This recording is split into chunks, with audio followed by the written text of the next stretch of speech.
Amanda Medeiros Cravich. Doutora Amanda, com a palavra. Bom dia, pessoal. Bom dia. Tudo bem? Vamos lá para o nosso tema polêmico. Quem aí está passando perrengue com contribuição em atraso, levanta a mão. Então, vamos lá. Bem, sou a professora Amanda Medeiros Cravich, advogada. Não vou me estender aqui na apresentação, porque o Alex já me apresentou. Vamos lá, logo para o nosso tema, que ele é bastante extenso. Tentei aqui abordar o máximo de situações possíveis. Posso sentar aqui? Posso sentar? Só para cartela. Então, vamos lá. Vai. Os efeitos da contribuição em atraso, os benefícios concedidos pós-reforma da Previdência. E por que aqui eu já coloco pós-reforma da Previdência? Porque o recolhimento em atraso, até o dia 13 de novembro de 2019, que foi a publicação da IC 103, ele era realizado pelo INSS, de certa forma, bastante tranquilo. Você fazia ali a sua solicitação de recolhimento em atraso, fazia a comprovação da atividade, via de regra o INSS emitia guia, o segurado pagava, tinha os efeitos financeiros do benefício concedido desde a DER inicial, era tudo lindo, maravilhoso, a gente era feliz e não sabia. E aí veio a reforma da Previdência e agora se instaurou o caos. Pois bem, mas o que é o recolhimento em atraso? Bem, o recolhimento em atraso, ele acontece quando o segurado ele deixa de efetuar os recolhimentos em favor do INSS à época do evento que gerou a obrigação do recolhimento ou aquela competência devida. Então, via de regra, o recolhimento em atraso acontece quando o segurado ele tinha a obrigação de efetuar os seus recolhimentos, mas por algum motivo ele deixou de efetuar esse recolhimento. Bem,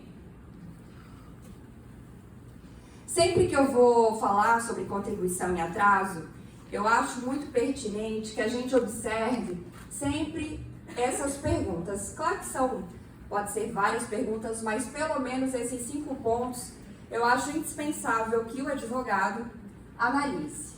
Bem, quando eu vou fazer uma análise se vale a pena ou não o recolhimento em atraso, a primeira coisa que eu preciso identificar é se esse período que eu vou buscar esse recolhimento, ele é anterior ou posterior aos últimos 5 anos. Por quê? Esse marco de 5 anos, ele vai me dizer se esse período ele está decadente ou não, se está prescrito ou não. E isso é fundamental, por quê? Se o período for pertinente aos últimos 5 anos, significa que esse período ele não está prescrito, ele não decaiu. Ou seja, se o segurado ele levantar para o INSS que ele era segurado obrigatório, que ele tinha responsabilidade pelas suas contribuições e ele deixou de fazer, o que o INSS pode, muito provavelmente, vai fazer? Ele vai comunicar à Receita Federal que existe um débito e esse segurado ele vai ter que fazer os seus recolhimentos, independentemente desse recolhimento gerar ou não um efeito positivo para ele, uma concessão de benefício ou não.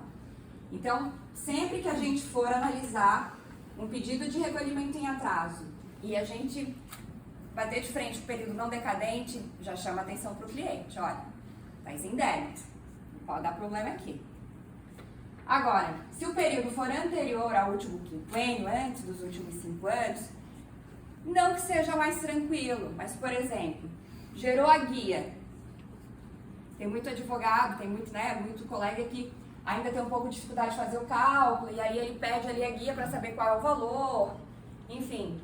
E aí o cliente diz, tá louco, eu não vou pagar esse montante. Vai ter problema porque a guia foi gerada? Não vai.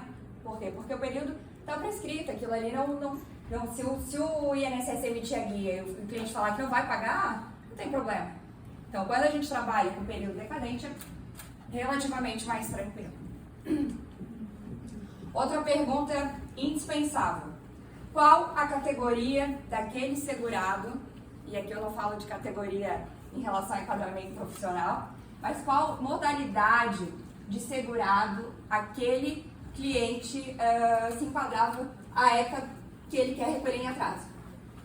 Ele era segurado obrigatório? Ele era contribuinte individual com segurado obrigatório?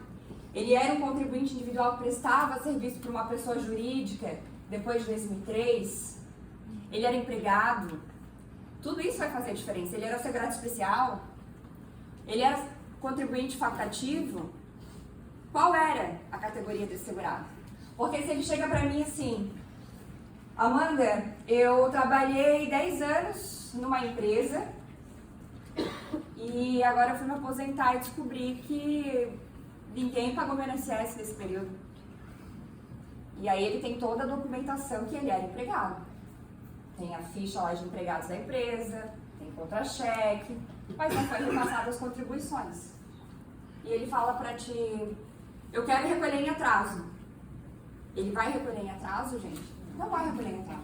Por quê? Porque a responsabilidade pelas contribuições não era desse cliente, não era dele.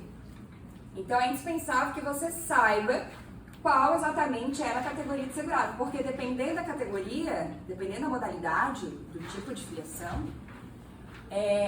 o teu método de trabalho vai ser completamente diferente. Se ele era segurado empregado, o que você vai fazer? Provar o vínculo. Se ele era segurado especial, rural, você vai fazer a comprovação da atividade rural. Se ele era contribuinte individual, que prestava serviço para uma pessoa jurídica a partir de abril de 2003, de quem é a responsabilidade? Da tomadora de serviço. Só vai fazer a prova do vínculo.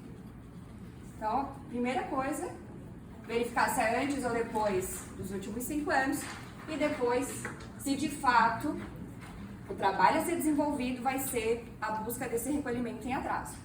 Porque muitas vezes, se ele era facultativo, talvez nem seja o caso de recolhimento em atraso.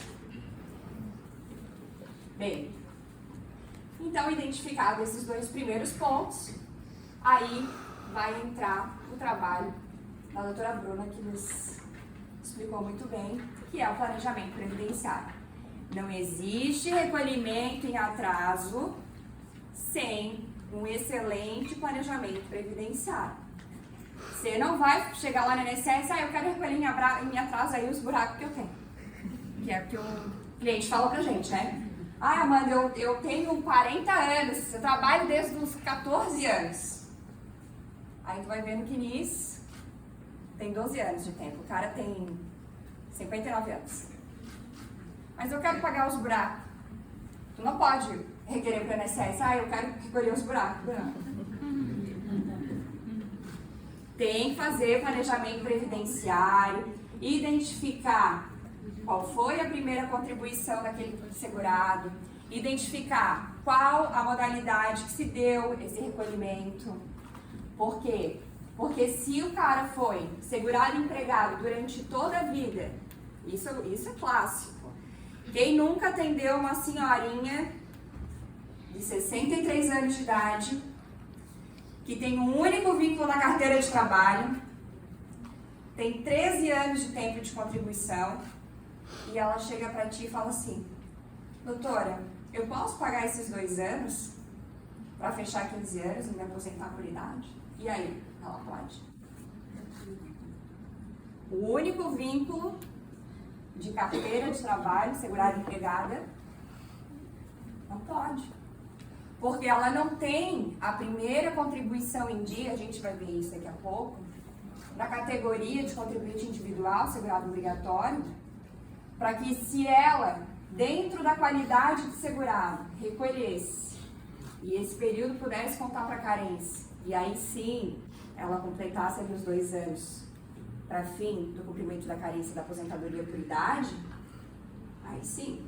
Mas como o recolhimento, nesse exemplo, sempre foi como segurada empregada, qual o procedimento que a gente teria que fazer? Uma retroação da DIC, a retroação da data do início das contribuições. E o que a gente já sabe da retroação da data do início das contribuições? Ela não conta para carência. Quando aparece um cliente assim, eu dou o seguinte exemplo. A senhora pode pagar 50 anos para o INSS. A senhora pode vir com uma mala com R$1 milhão. A senhora não vai cumprir a carência. Mas como, doutora? A senhora não cumpre a carência. Bom, depois que a gente fez um excelente planejamento previdenciário, viu que realmente ele vai precisar, faz diferença para aquele cliente o recolhimento em atraso, aí a gente vai para a parte que interessa efetivamente para o cliente. Qual o efeito financeiro que esse recolhimento em atraso vai gerar para o cliente? Em quantos anos ele vai antecipar essa aposentadoria? E por último, se o período anterior ou posterior a outubro de 96. Por quê? Porque a gente vai ver mais à frente que em outubro de 96 teve a edição de uma medida provisória e os fatos geradores da obrigação previdenciária, ou seja, no nosso caso aqui o exercício da atividade remunerada, até outubro de 96, o recolhimento em atraso não vai ter incidência de juros e multa, só para os fatos geradores ocorridos após esse marco. E isso faz total diferença no cálculo, né? E aí, claro, o ônus para o cliente vai ser completamente diferente. Isso é importante porque se você, durante seu planejamento previdenciário, já identifica que ele tem várias lacunas, dessas, algumas antes e outras depois de outubro de 96, é claro que você vai ter que identificar qual período que ele vai ter a documentação que comprova a atividade, mas você vai dar preferência para quê? Para o recolhimento anterior a outubro de 96, que ninguém gosta de pagar juros e multa. Bom, gente, é importante que a gente saiba também que o recolhimento em atraso, eu gosto de dividir em 3 categorias, tá? Não significa que existem só essas, mas eu, particularmente, eu sempre gosto de analisar dessa forma. A indenização, ela vai ser pertinente a períodos anteriores ao último quinquênio, certo? Então, períodos decadentes, tá? Essa indenização antes dos últimos 5 anos, ela ainda tem uma subdivisão. Por quê? Porque ela ainda vai ser antes ou depois de outubro de 96, e aí vai ter a diferença da incidência de juros e multa. Aqui a gente vai ver depois a regra de cálculo, como que é calculado o recolhimento em atraso do período que deve ser indenizado. Nós temos ainda o débito. O débito significa que o período ele não está decadente, refere-se aos últimos 5 anos. Quando é débito, e aqui eu já vou fazer uma explicação um pouquinho mais aprofundada, porque a gente vai olhar de forma mais importante a indenização. O débito, pessoal, período não decadente relativo aos últimos 5 anos, via de regra, o INSS ele não exige documentação comprobatória, mas ele faz uma ressalva que, caso o INSS tenha dúvida, poderá solicitar a documentação relativa à atividade. Mas você pode ir lá no SAL, no Sistema de Acréscimos Legais, indicar a competência que você quer fazer o recolhimento, colocar o salário de contribuição sempre, né, ali pelo menos o valor do salário mínimo e gerar a guia e pagar. Não tem problema. Se o cliente fala para vocês, doutor, eu tenho a documentação que eu trabalhei nos últimos 5 anos, se o INSS exigir, eu tenho os meus impostos de renda, você pode gerar a guia, pagar, se o INSS, claro, vai assinar termo, né, ninguém aqui é maluco, mas não há necessidade de uma comprovação tão importante como no caso da indenização, tá? E a complementação não deixa de ser uma forma de recolhimento em atraso, muito embora ela tenha sido tratada principalmente na via administrativa de uma forma muito mais tranquila. E aqui uma dica, já que eu acho que é a dica de ouro: se você está com caso de complementação, insista na via administrativa. E por que eu digo isso? Na via administrativa, o INSS ele faz uma ressalva, tanto na IN 128, tanto na portaria 123, a gente vai ver que são normativas muito importantes em relação a essa matéria. Ele faz ressalvas de que o efeito financeiro da complementação vai ser da DER inicial.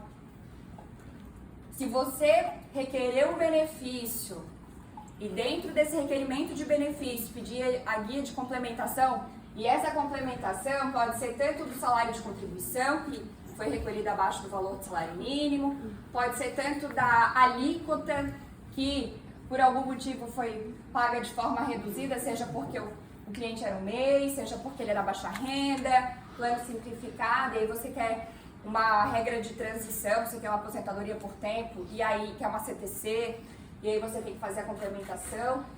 No INSS, o efeito financeiro é da DER inicial. No judicial, não. Gente, no judicial, essas 3 formas de recolhimento em atraso, vai tudo no mesmo saco. O efeito financeiro de uma complementação na esfera judicial é da DER reafirmada, é da data do pagamento. Não é da DER inicial. E isso faz total diferença. Porque se você está ali com benefício, um requerimento da via administrativa, com 2, 3 anos e tem 6 meses de complementação, você vai perder esses atrasados se for para o judicial. Faz MS. Para o INSS emitir a guia, paga na via administrativa a complementação, gente. Bem, vamos lá. Tá tudo bem, gente? Vocês são sérios.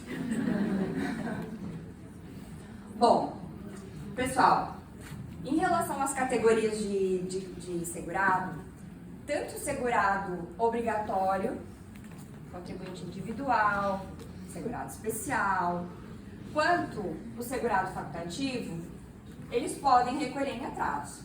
É claro que são regras diferentes, efeitos financeiros diferentes, comprovações diferentes, mas pode. Porque a gente tem muito aquela ideia assim, segurado facultativo não pode recolher em atraso.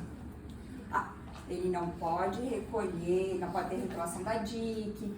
O segurado facultativo, ele não pode pagar a primeira contribuição em atraso. Eu não posso comprar a minha aposentadoria. Eu não posso ficar uma vida inteira sem trabalhar, sem pagar o INSS, e quando eu chegar lá com 62 anos de idade, agora eu quero me aposentar, eu quero pagar 15 anos em atraso. Eu não posso fazer isso, né? Se eu nunca trabalhei, certo? Nessas situações, na verdade, eu só tenho uma esperança se eu fui segurada empregada, a responsabilidade não era minha, a pessoa não pagou, e aí vai contar para carência. Senão também, se era contribuinte individual, não tem a primeira em dia, também não vai contar para carência. Mas vamos lá. Aqui, bem rapidamente, em relação ao segurado facultativo, né? A IN 128, a filiação na qualidade do segurado facultativo gera efeito somente a partir da inscrição e do primeiro recolhimento sem atraso, não podendo retroagir e não permitindo o pagamento de contribuições relativas a competências anteriores à data da inscrição. Após a inscrição, o segurado facultativo somente poderá recolher contribuições em atraso quando não tiver ocorrido a perda da qualidade de segurado. E aí, agora eu quero saber quando que o segurado facultativo perde a qualidade... Tá aqui. Eu sou muito boazinha, eu deixei uma colinha aqui pra vocês. Pessoal, em relação ao recolhimento em atraso do segurado facultativo, existe uma discussão que é o seguinte, e aí eu tenho o meu entendimento e vocês todos, cada um tem um entendimento. O que acontece? O segurado facultativo, ele perde a qualidade de segurado depois de 6 meses da última contribuição. Então, tem muita gente que fala o seguinte, olha, segurado facultativo, então significa que ele só vai poder recolher em atraso nos últimos 6 meses? Hoje a gente está em julho, né? Então, ele fez o recolhimento dele em janeiro, vamos dizer.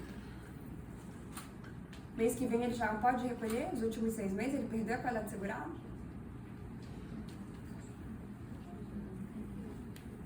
E se eu quiser recolher aqueles meses de fevereiro, março, abril, que ele estava na qualidade segurada, eu não posso? Gente, isso é bem controverso, tá? Eu entendo que não pode. Eu entendo que o segurado facultativo, ele só pode realmente recolher dentro da qualidade segurada. Por que eu digo isso? Porque na IN fala que não vai ser observado o cálculo da indenização nos casos do segurado facultativo. E quando a IN fala isso, o que ela está tentando me alertar? Olha, se o período for anterior, ao último, for dentro dos últimos 5 anos, aliás, o cálculo não vai observar o cálculo da indenização.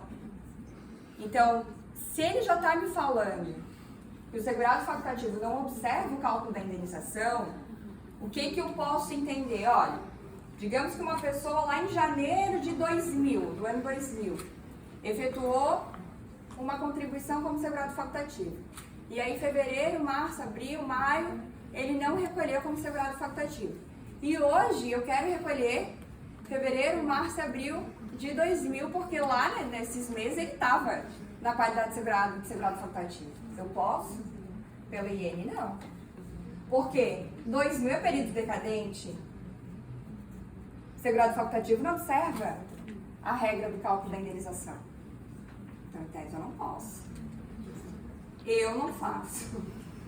Se é segurado facultativo, eu digo, faz 6 meses, eu recolho. Se já faz mais, eu não faço. Mas isso, ele é controverso, tá, gente? Eu já vi sentença que deixou a pessoa recolher, nesse nosso exemplo, fevereiro, março e abril, como segurado facultativo. Bom, agora, o recolhimento em atraso dos segurados obrigatórios. Bem, eu não vou entrar aqui, claro, em cada modalidade de segurado obrigatório.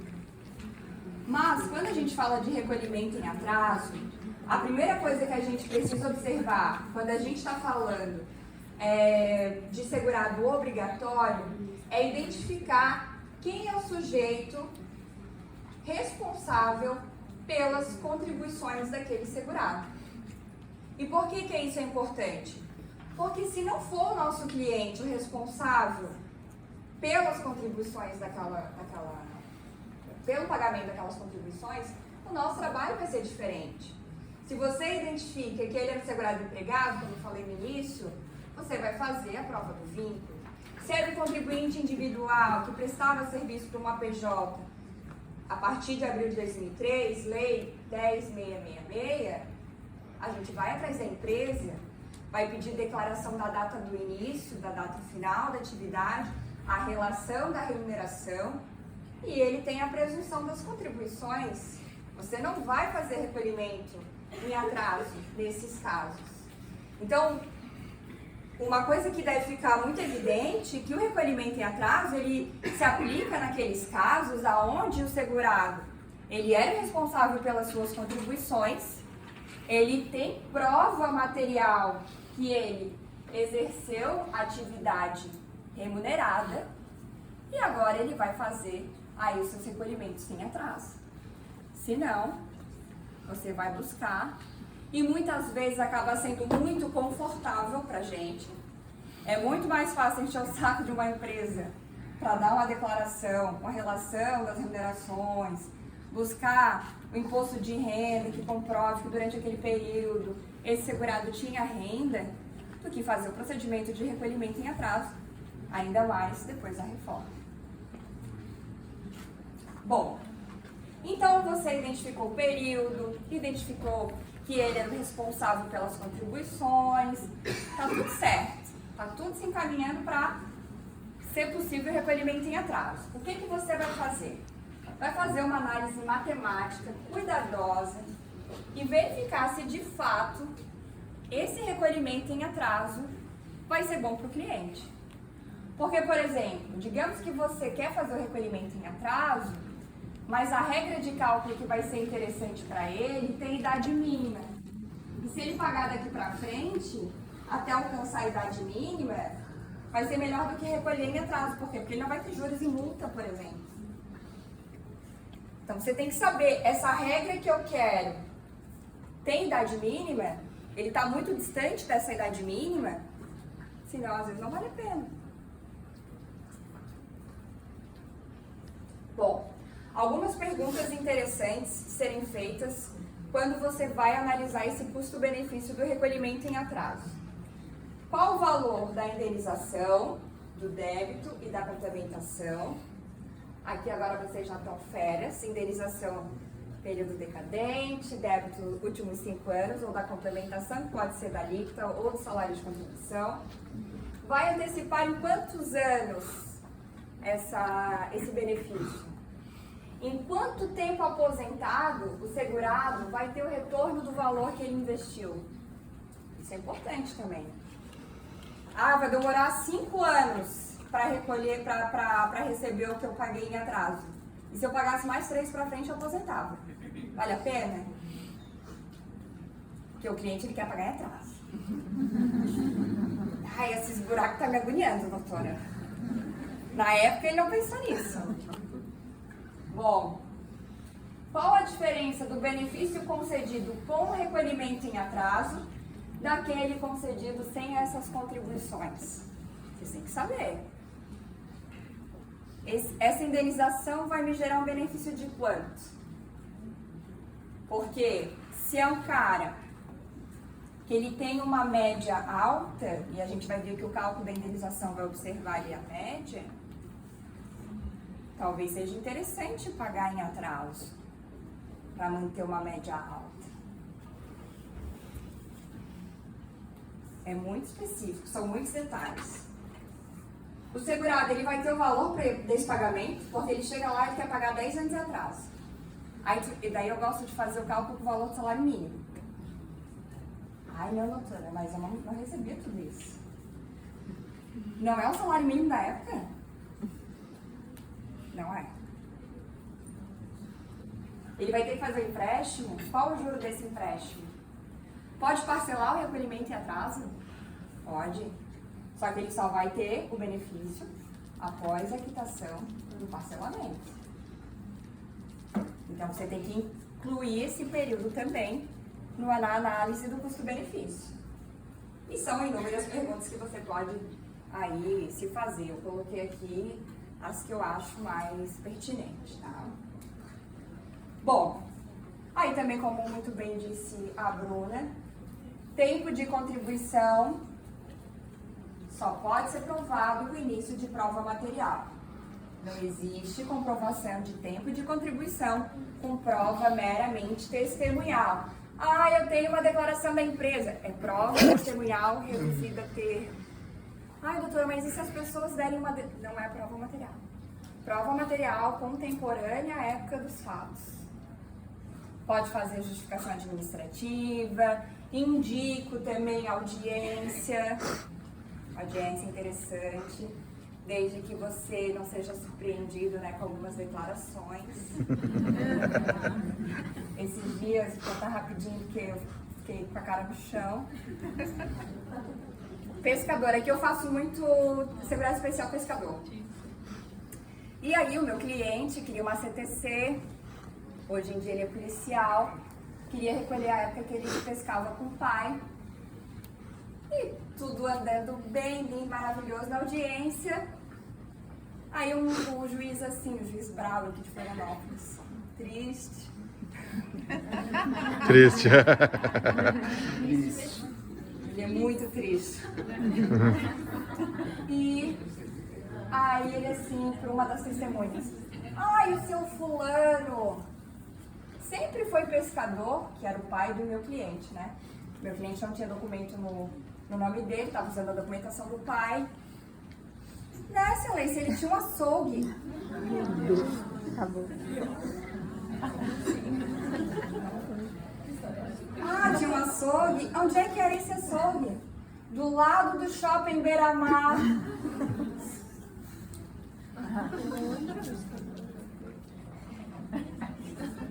Bem artesanal esse pescador. Gente, o cara Da beira-mar. Aí terminamos a audiência e tal. Aí o juiz assim, doutora, só um pouquinho que eu vou pedir uns documentos pra senhora. Quem ficou triste foi a Amanda. Aí ele assim, a senhora sabe que açougue não é qualquer estabelecimento, né? A gente vai ter que ter um alvará, alguma coisa de funcionamento, né? Eu não, claro, excelência. Aí, gente, o açougue era do vô do meu cliente. Nem o meu cliente sabia que o pai dele tinha tido um açougue. Conseguimos o livro de abertura na junta comercial do tal do açougue. O período era bem anterior ao que eu queria provar, né? Ficou provado. E aí que a gente conseguiu a guia. Mas, já deixo a dica. Vai usar documento de outra pessoa e investiga a vida da outra pessoa. Se ela já teve... Açougue. Da beira-mar, uma das regiões mais caras da cidade. Não é fácil, gente. Não é fácil. Mas vamos atrás da forma material. Bem, agora vem a parte boa. Gente, o cálculo da indenização, ele pode ser requerido tanto dentro do processo administrativo de benefício, tá? Você abre um tópico e explica para a atividade, o período e solicita a guia, quanto num procedimento autônomo, tá? Esse procedimento, se ele for autônomo, ele observa a portaria 123/2020. Esse procedimento, ele só está disponível pelos telefones do INSS, você liga, explica o que você quer. O servidor do INSS vai abrir uma tarefa no meu INSS do cliente, você vai fazer a comprovação ali da atividade e o processo vai tramitar por ali. Senão, você faz dentro do requerimento de benefício. Gente, vamos lá. Quando eu estou falando de indenização, e aí a gente já sabe que indenização é o quê? O período decadente, período anterior ao último quinquênio. Ele vai observar uma regra de cálculo específica, não é o salário de contribuição da época, não tem nada a ver com, não tem nada a ver entre aspas, né? Mas como que é o cálculo da indenização? Artigo 101, inciso 1 da IEL 128. Bom, primeira coisa, você vai apurar a média das contribuições. E veja bem, aqui eu vou até ler porque merece. Olha só.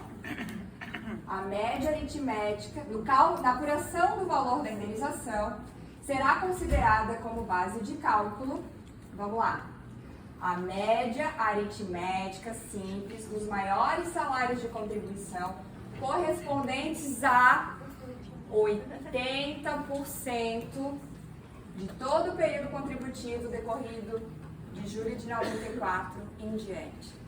Saudades, gente? Saudades? Vejam que para o cálculo da indenização, a média que a gente faz é com base no período de 80%. Significa que no meu benefício vai ser aplicada essa média para a renda mensal inicial? Não, gente, não é assim, muito rápido. Depende. Por que depende? Eu posso pedir com base no direito adquirido.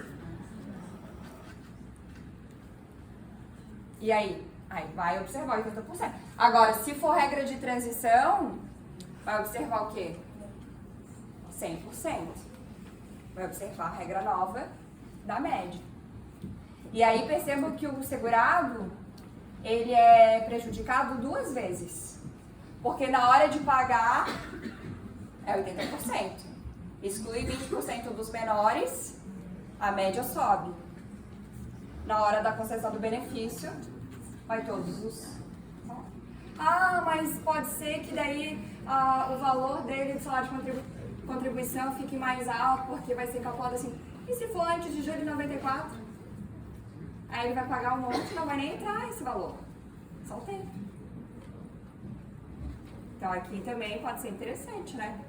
Já que o benefício foi concedido por 100%, me devolve a diferença, eu quero pagar a indenização por 100% também. Eu quero a diferença ali da base de cálculo. Por que não? Bem, você faz a média dessa forma. E aí, é só a média? Não. Você vai calcular a média. Em cima dessa média, vai ser aplicado uma alíquota de 20%. Ah, e por que é 20%? O cliente sempre pergunta. Por que é 20% se eu estou pagando com 11%? Porque a lei quer. É isso aí. Está escrito É isso que aí. 20%, é 20%. Ah, posso pagar com 11%, doutora? Não. É 20%. Faz a média, aplica a alíquota de 20% e vai dar um resultado. Aí, em cima desse resultado, o que a gente vai observar primeiro? O período é antes ou depois do quê? Outubro de 96. Se for antes de outubro de 96, eu só pego esse resultado da média com base na alíquota de 20%, multiplico pelo número de meses que eu vou recolher e dá o cálculo da indenização. É isso que eu vou pagar. Fácil, não é fácil? Fácil, gente. Agora, se o período é depois de outubro de 96, vai ter aí ainda juros moratórios de 0,5% ao mês. Prestem atenção nessa palavra. Capitalizados. Capitalizados. Porque tem gente que acha que vai pagar uma contribuição lá de 1970 e vai botar 0,5 e aquele ali vai ser o juro. Não capitaliza. Gente, por isso que logo após ao capitalizados anualmente vem limitados ao percentual de 50%. Por quê? Porque sempre passa de 50% do valor das contribuições. Por isso que tem essa limitação.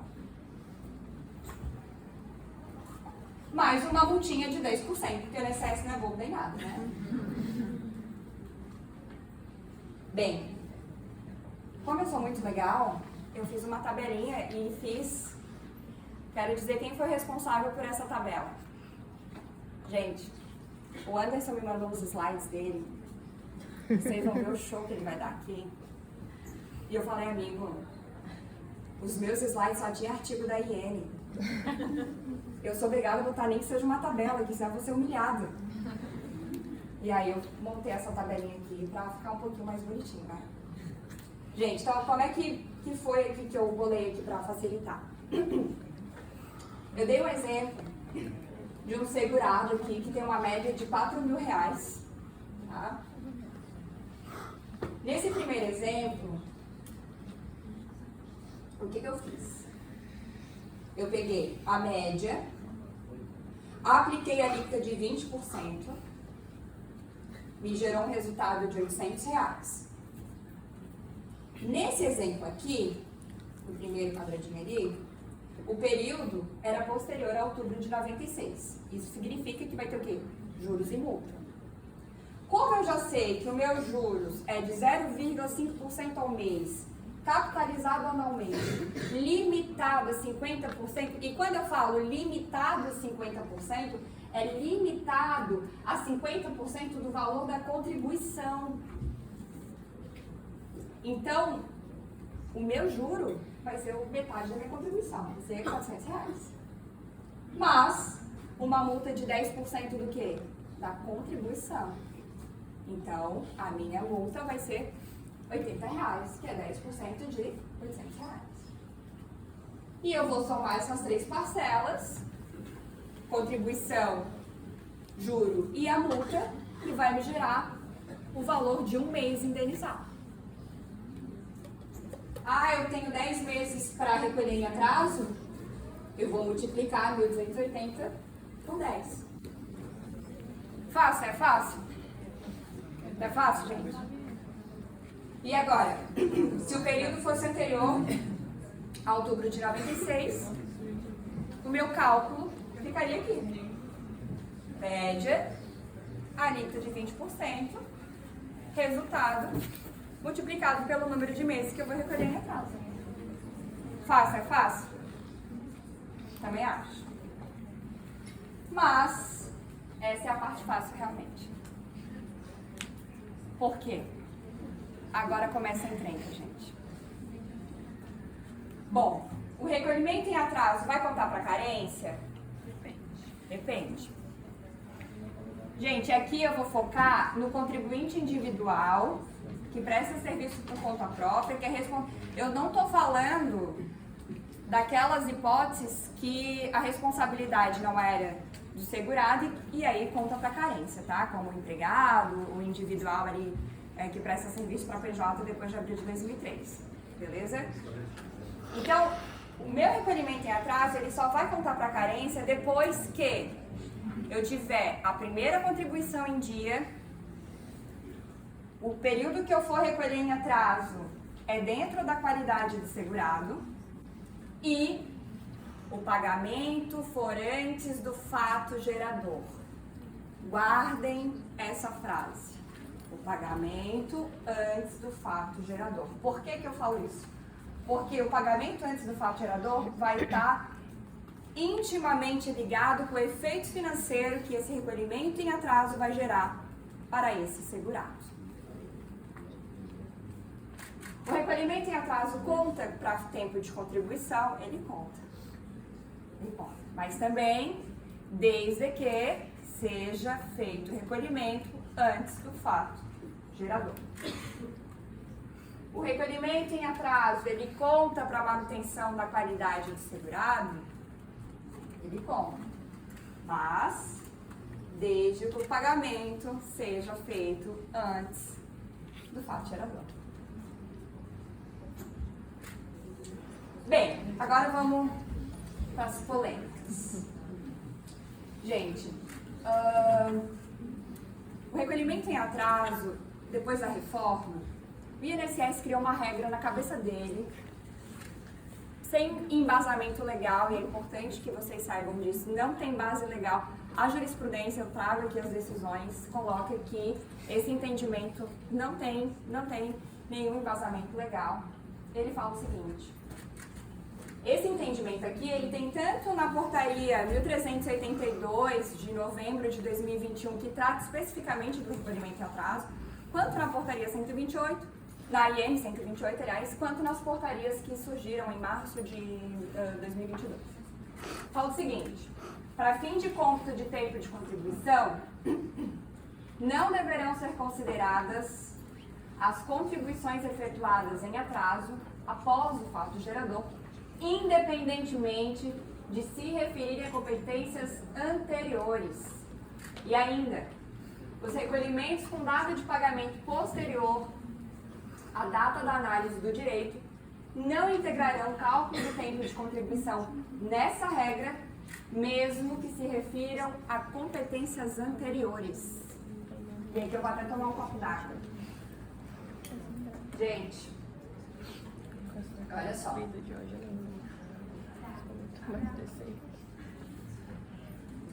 Você está lá feliz da vida, fez um planejamento previdenciário, verificou que com o tempo efetivamente recolhido, o cara tinha 34 anos de tempo de contribuição até novembro de 2019. Você olhou, ele tinha um ano em aberto de 90 a 91, ele tem um monte de documento e pagando esse ano ele fecha 96 pontos em 2019. Sonho, né? Mas agora o INSS fala o seguinte: olha, eu reconheço que ele trabalhou, tá aqui a guia, mas ele não tem direito adquirido. Porque eu vou incluir esse um ano agora que tu tá pagando, em 2022. Ah, mas e a época da prestação de serviço, que é considerado o período? Não para mim. Gente, ele não conta. Significa que esse tempo ele vai ser jogado fora? Não. Ele só não vai ser contado para direito adquirido, para as regras do pedágio de 100%, eu vou acelerar porque eu já estou brigando comigo.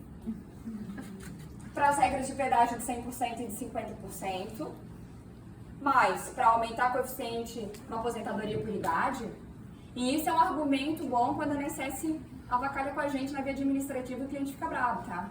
Ai, doutora, quer dizer que eu joguei dinheiro fora? Não, você vai aumentar o seu coeficiente de cálculo. Vai esperar 10 anos para aposentar, mas vai aumentar o coeficiente de cálculo. Veja pelo lado positivo. Solidariedade, né? Solidariedade. Gente, mas isso é um entendimento na via administrativa, tá? E aqui eu falo isso com base na jurisprudência do TRF da Quarta, que é o sonho de toda advogada advogar aqui. Eu falo que a gente é privilegiado aqui, e é mesmo. Tanto no rito comum quanto no juizado, e são decisões lindas. Leiam os votos. Eles dão uma aula sobre o princípio do tempo régio ato. O tempo deve ser considerado, deve ser computado à época da efetiva prestação de serviço, porque esse tempo ele já está no patrimônio jurídico do segurado. Ainda que o pagamento ocorra em momento posterior, é esquizofrênico você imaginar que esse período não vai ser computado à época da prestação de serviço.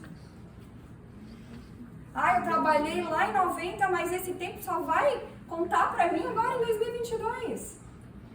Mas veja bem, ainda que o tempo seja considerado a época da prestação de serviço, o direito ao benefício em si só surge com o quê?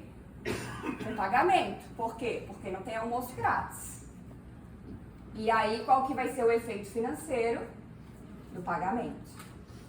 O tribunal, ele fala o seguinte, olha, eu entendo que realmente essa regra do INSS não tem embasamento legal, você vai considerar a análise do tempo, a época que você está fazendo o cálculo para o benefício, para qualquer regra, direito adquirido, regra de transição, mas o efeito financeiro é a partir do quê?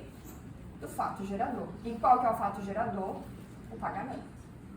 O direito ao benefício só vai surgir com o pagamento. Eu sei que antes da reforma, e eu comecei a minha palestra assim, gente, antes da reforma a gente era feliz e não sabia. Passava 3 anos com aquele processo administrativo, a INSS emitia a guia, tu pagava e recebia 3 anos atrasado. Agora não. E fiquem felizes, se assim dá pra ser, porque o judiciário, pelo menos aqui, e eu já vi algumas decisões meio malucas que não estão considerando e estão comprando a ideia do INSS. Mas vale ter o efeito financeiro a partir do pagamento? Do que não ter. Do que nenhum. Do que nenhum benefício. Do que só aumentar o coeficiente. Como é que vai explicar para o cara que pagou 100 mil, 50 mil, que vai aumentar o coeficiente? Aqui só para ilustrar, né, as decisões são super recentes, julho de 2022. Ó, a indenização após a EC 103.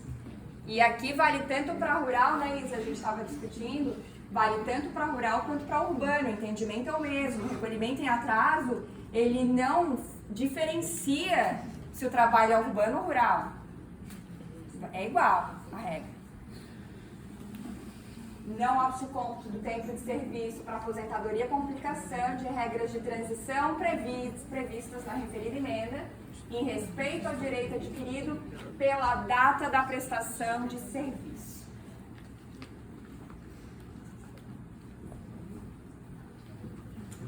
Bom, mas nem tudo são flores. E aqui eu já tô quase acabando, tá, gente? Por que eu digo que nem tudo são flores? Porque o que acontece? A gente, e eu falo a gente porque eu também tenho medo, não quer pagar uma guia sem a certeza que o benefício vai ser concedido. E muitas vezes você faz um pedido administrativo, o INSS emite a guia, mas ele fala o seguinte, olha, eu emiti a guia, queridinho, mas não significa que eu vou conceder o benefício, paga se tu quiser, paga quem tem coragem. E aí você fala, bom, vou ajuizar. E aí o juiz fala o seguinte, olha, eu reconheço o trabalho, eu reconheço que ele tem direito ao benefício, mas eu não posso dar uma sentença condicionada no evento. Não existe sentença condicionante. Eu não posso dizer que eu concedo um benefício desde que haja um pagamento. Ele fala o seguinte: eu reconheço, eu entendo que tem direito, deve ser aplicada a época, a legislação, o tempo pertinente à época da prestação de serviço, mas tu vai voltar na via administrativa, pagar a guia na via administrativa e o INSS vai te conceder na via administrativa. E aí você volta para a via administrativa. E aí o INSS, você paga a guia, ok? O INSS fala assim, não aplico para a regra de direito adquirido. Aí você vai para o judicial com a guia paga daí. E aí tem um benefício concedido. Então, esse tema ainda é recente, né? Tá gerando bastante discussão. A gente até estava discutindo aqui, alguns advogados têm feito mandado de segurança com a guia paga para que seja aplicada as regras de direito adquirido e as regras de transição. Tem funcionado bem. Algumas coisas que eu gosto de fazer, eu sempre tento, nas minhas petições iniciais, tentar fazer um pedido para que pelo menos o juiz coloque uma observação que deve ser reconhecido regras de direito adquirido e as regras de transição. Por quê? Porque ainda que ele não me conceda o benefício por causa do impedimento da sentença condicionante, se consta no julgado que deve ser observada a regra do direito adquirido, eu consigo pegar essa decisão com trânsito em julgado e voltar para a via administrativa com cumprimento de sentença. E aí o INSS tem que me conceder o benefício com base na regra do direito adquirido. Gente, é demorado, é difícil, mas resolve. Resolve. E tem que explicar para o cliente, a gente vai primeiro aqui, depois a gente vai para cá, depois a gente volta para cá de novo. E outra coisa também que é bacana, que alguns juízes já estão fazendo aqui, antes da prolação da sentença, ele dá uma diligência para o INSS, emite a guia. E aí você paga, você fala, doutora, mas e se não for... Paga, tu não quer pagar? Então paga. Paga, e aí na sentença já vem a concessão do benefício, porque aí não tem mais o condicionante ao pagamento. E claro, né, pessoal, sempre buscar jurisprudência, porque o tema é controverso. É controverso. E aqui, uma frase de incentivo, hoje eu estou um pouco mais calma. Um pouco mais calma. Se quiser ir rápido, vá sozinho. E se quiser ir longe, vá em grupo. Obrigada.